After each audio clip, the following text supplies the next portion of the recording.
Hi, I'm Andrew Schaap and welcome to Visions of Representation, a series of interviews with scholars in democratic theory that we've recorded as part of the Horizon-funded Redirect project. In these interviews, world-leading experts in democratic theory discuss their ideas about the shifting dynamics of practices of representation in contemporary political life. In this interview, I caught up with Prof Mihaela Mihai at a workshop on climate crisis and democratic imaginaries at the University of Exeter's Cornwall campus in Falmouth in summer 2024.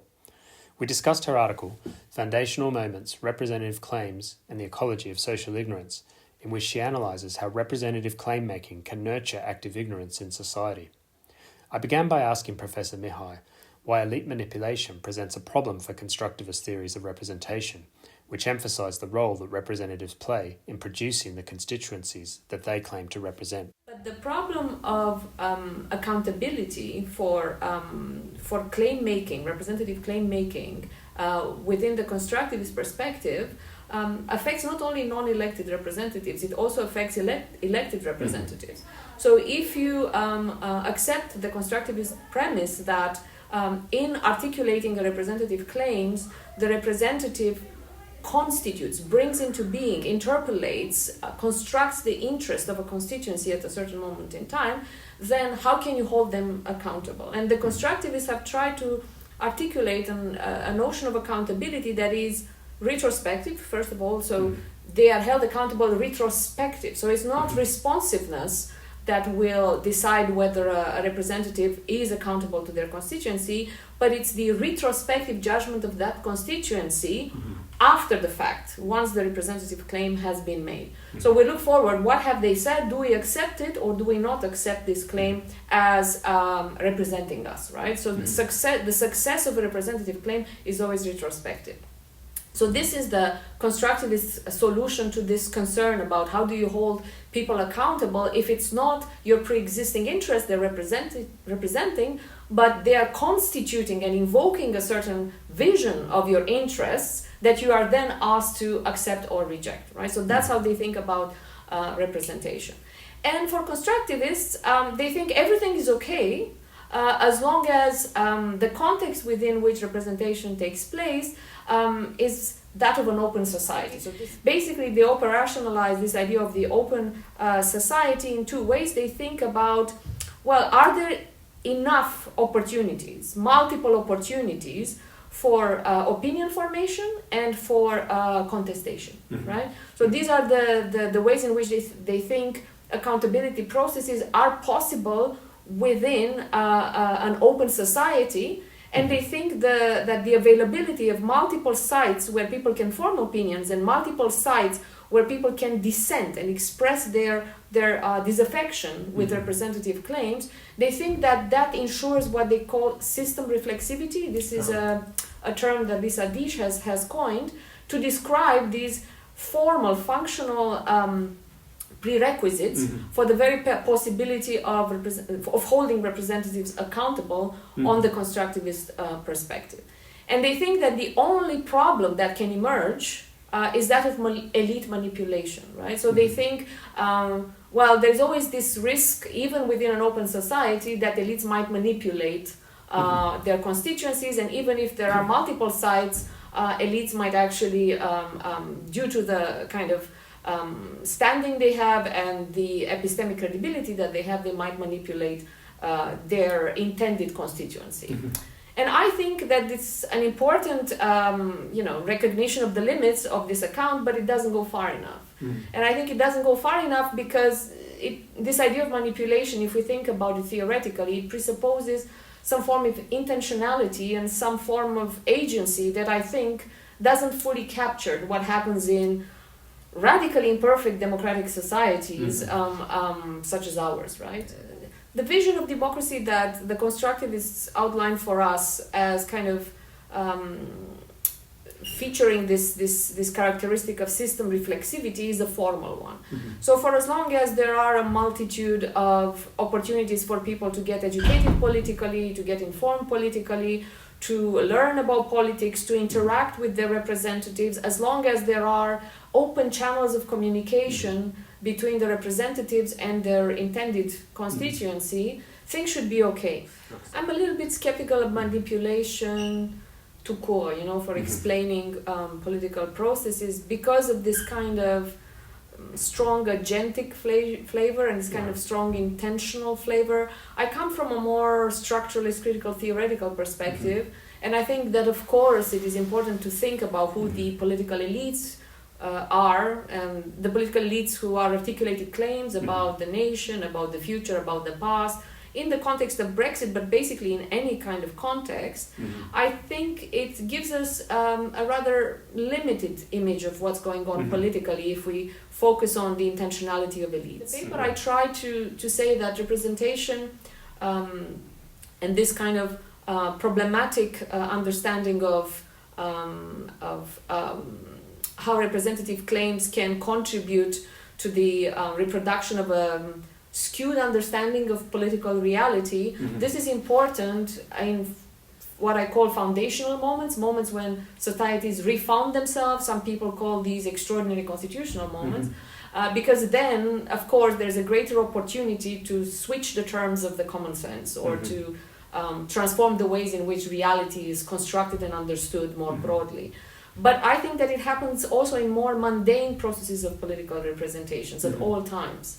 And if you think that these multiple ways in which representation helps stabilize a specific vision of reality for a political community, I think you shouldn't only pay attention to these extraordinary moments, but to the everyday reproduction of certain ideas about who the people are, what the boundaries of the people are, what the past of the nation is, and what the future that awaits us might be. Yeah, so this brings me to what we were talking about earlier, this idea that to understand how political claim making, the political effects of representative claim making has in the way in which a community understands itself, you need to think more broadly, you need to think more structurally about the hermeneutical resources into which these hermeneutical claims tap into in order to articulate a vision of reality and to interpolate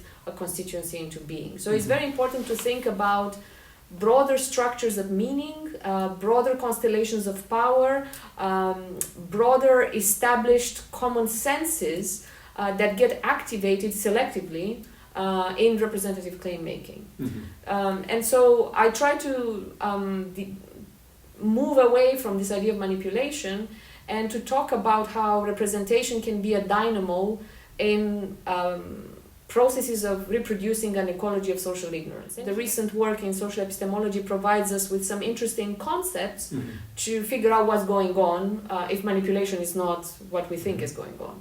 And so I looked at social epistemological accounts of ignorance which do not understand it as a lack of knowledge, but as an active process of reproducing certain convenient, self-serving truths about the community, about its past, about its future, about the main protagonists of its history.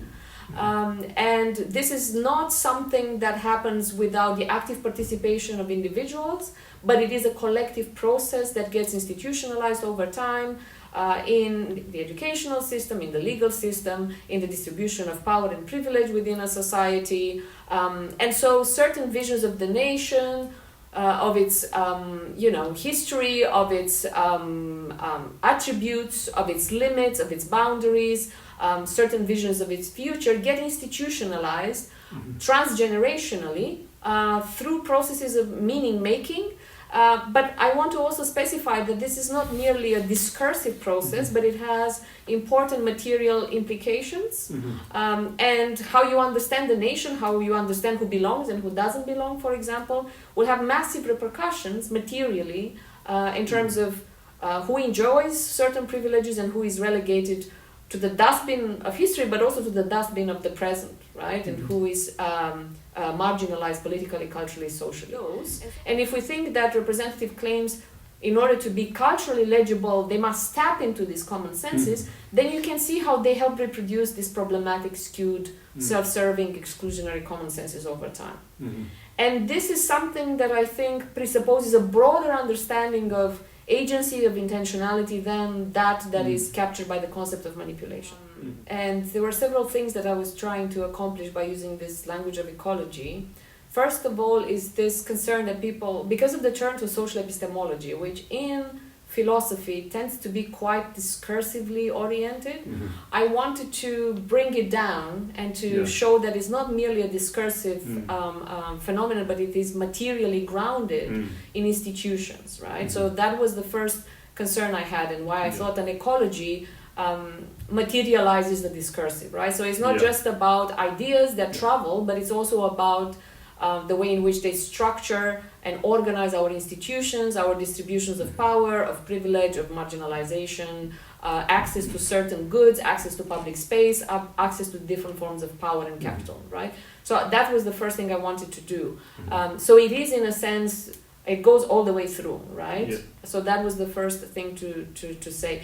Secondly, I wanted to emphasize that this is a dynamic process, and one of the concerns people had about the constructivist term was that those addressed by the representative claims are just merely passive absorbers of representative claims, and turning to social epistemology enabled me to say, well, no, these are not passive recipients. They are people who contribute in uptaking these claims to the reproduction of these exclusionary ideas and to the stabilization of these institutions, right? So for social epistemologists, social ignorance is an accomplishment, right? It's a collective accomplishment. It's an accomplishment of the institutionalization of a need not to know. It's the institutionalization of certain non-truths that stabilize the order that be.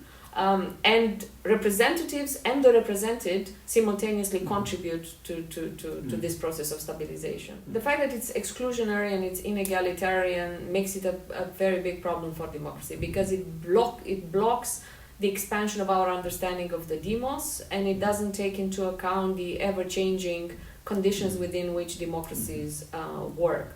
And there's another thing that I actually wanted to say about this ecological nature of social ignorance that I forgot to mention when you asked me your previous question. That's the affective anchorage into bodies. It's not just...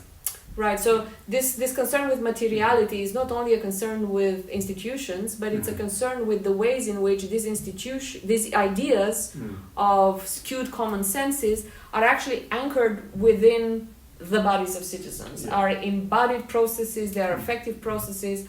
And in the paper I talk in conversation with people like Sarah Ahmed and Thomas Santo and Ali Al-Saji, who I think provide us with interesting ways of thinking about ignorance as being something a community of fellow feelers share. It's about habits of mind and structures of feeling. That's another way of putting this. So it's not just a cognitive, institutional, discursive process, but it's also material, kind of almost, it's an embodied process. And I think some of the insights that phenomenologists of emotions have given us help us understand why these ecologies of ignorance are also quite stable. Because they are really deeply anchored within forms of psychic comfort, if you will, that satisfy certain needs within the relevant populations, and that's why it's very difficult to challenge these through awareness raising or the articulation of different visions of reality. Of course, representative claims don't happen in a vacuum, right? And because they don't happen in a vacuum, they happen within this ecology. To the extent that they tap into these myths, national myths, you can call them grand récits, meta-narratives about a community's history and its future. To the extent that they tap into these mythologies, and they must, otherwise they wouldn't be culturally legible, to the extent that they don't, include alongside these existing resources a move towards a slightly different direction, they definitely help reproduce and stabilize this normative order. It's very important to highlight those moments when an opportunity arises to think otherwise, and that opportunity is missed, right? And what happens there? How do we make sense of that? And I thought that the Brexit campaign was an opportunity to think about the missed opportunities for challenging certain widely studied aspects of the British common sense, political common sense, and I try to read quite a bit of historical and sociological analysis about how a certain vision of the British nation had been institutionalized over times, and how certain political representatives, especially elective representatives, have historically contributed to its institutionalization and to its ecologization, if you will. Sadly, part of this common sense, we have strong ideas of militarism, strong ideas of ethno-nationalism, of whiteness, of pretty exclusionary and unsavory ideas about the limits of the demos, of who belongs and who doesn't belong, certain historical erasures of pasts that are sanitized for current consumptions. And Brexit would have represented a campaign, which I saw and I argue in the paper, is a moment of refoundation for the polity, did not manage to reorient or to reshape this common sense in a way that it would have rendered it more democratic. On the contrary, it closed down the possibility of reimagining a more democratic, more inclusive common sense. The campaign was not univocal, right? But because I'm a critical theorist, I'm interested in the winners, right? And what were they doing in making these representative claims, and what was happening there. So I tried to think, okay, how will I approach this archive of claims that the Vote Leave campaign provided? And I tried to systematize my analysis by looking at how basically they conceptualize certain particular terms. I looked at how they carve out time, and I looked at how they identify the key agents of British history. And so in terms of conceptualization, I looked at how they defined sovereignty, how they defined control, how they defined the other, right?